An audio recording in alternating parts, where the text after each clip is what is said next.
ये है SP media network और आप देख रहे हैं अनुभवी आंखें न्यूज। दिल्ली के राजनगर वार्ड हम आए हुए।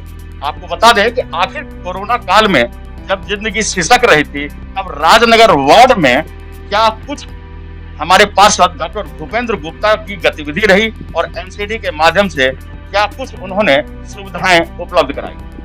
डॉक्टर साहब, आपके वार्ड में कोरोना काल में क्या कुछ हुआ, इसके बारे में आप थोड़ा बताइए। देखिएगा, पिछले 2 महीनों के अंदर सभी वार्डों में कोरोना का संक्रमण बहुत तेजी से फैला और जिंदगी बहुत सस्ती हो गई। लोगों को oxygen cylinder, oximeter, RTPCR test की सुविधाएं कहीं प्राप्त नहीं हुई।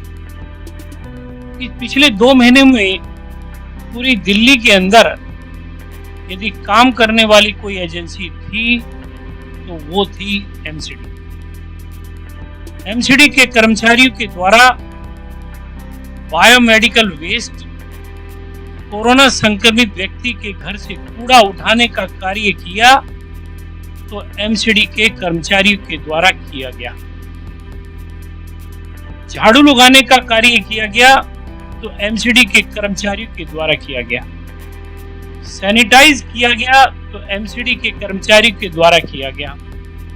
स्ट्रीट लाइट कोई खराब हो जाती है तो एमसीडी का कर्मचारी उसको ठीक करने का कार्य करता है। मैं तो केवल ये कहना चाहता हूं कि दिल्ली सरकार के द्वारा पिछले वर्ष जापान से केकड़ा मशीन खरीदी गई थी सैनिटाइज करने के लिए।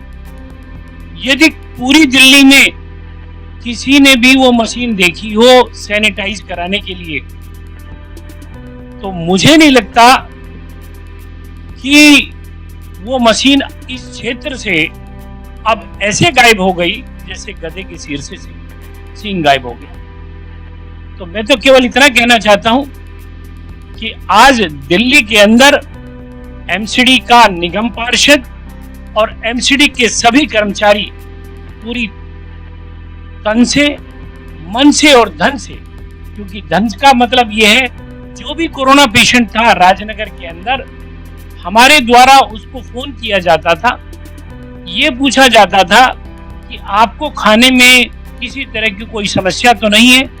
बहुत सारे घरों के अंदर अपने घर में रसोई से खाना बनाकर उन घरों को उपलब्ध कराया गया। यहाँ तक कि पिछले वर्ष जब कोरोना संक्रमण हुआ था तो दिल्ली सरकार के द्वारा ऑक्सीमीटर दिया जाता था ऑक्सीजन लेवल को मापने के लिए। और सबसे बड़ी बात, इस बार ना तो कोई ऑक्सीमीटर था ना उनको कोई दवाई दी गई थी। बहुत सारे लोगों के फोन हमारे पास आए। उन लोगों के फोन आने के बाद उनसे हमने पूछा कोई समस्या आपके पास, तो उन्होंने कहा जी दवाई हमारी खत्म हो गई, हम डिस्पेंसरी में फोन कर रहे हैं, कोई डॉक्टर ना तो हमें कोई सलाह दे रहा है ना किसी तरह की कोई मेडिसिन हमें उपलब्ध करा रहा है।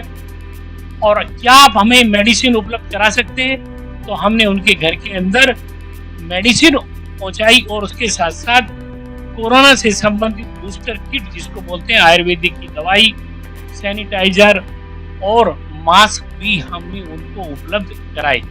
मैं कहना चाहता हूं केवल विज्ञापन से काम नहीं चलता। जिस प्रकार से पिछले वर्ष भी दिल्ली के मालिक केवल गमलों से पानी निकालकर डेंगू समाप्त नहीं होता, उसी प्रकार से 2 महीनों के अंदर कोरोना संक्रमण जो है कम हुआ है तो लोगों की सावधानी की वजह से और केंद्र सरकार की तैयारी की वजह से कम हुआ है। मेरा ऐसा मानना है कि दिल्ली के मालिक से मेरा अनुरोध है कि तीसरी वेव की जो बात आप कर रहे हैं, तो मैं इतना कहना चाहता हूँ तीसरी वेव की तैयारी के लिए आप कहीं ना कहीं ऑक्सीजन प्लांट लगाइएगा, कहीं ना कहीं हॉस्पिटल में बेड की व्यवस्था करिए। कृपया करके जनता की कष्ट कमाई का पैसा आप विज्ञापन पर खर्च मत करिएगा। मेरा आपसे बहुत बहुत निवेदन है, विनती है। जनता का पैसा जनता के कामों में लगना चाहिए और यही डॉक्टर भूपेंद्र गुप्ता कह रहे हैं। आपको बता दें कि विज्ञापनों पर एक बड़ा बजट खर्च किया जा रहा है। विज्ञापन आवश्यक भी है। जागरूकता अभियान अगर चलाना हो तो विज्ञापन आवश्यक भी है, लेकिन इन विज्ञापनों के बजट को अगर हम संतुलित रखें और उन पैसों का सही उपयोग आम जनहित में करें तो वो कहीं ज्यादा लाभकारी है। कहीं मत जाइए, हमारे साथ बने रहिए और देखते रहिए अनुभवी आंखें न्यूज, क्योंकि यह आपका चैनल, आपकी आवाज।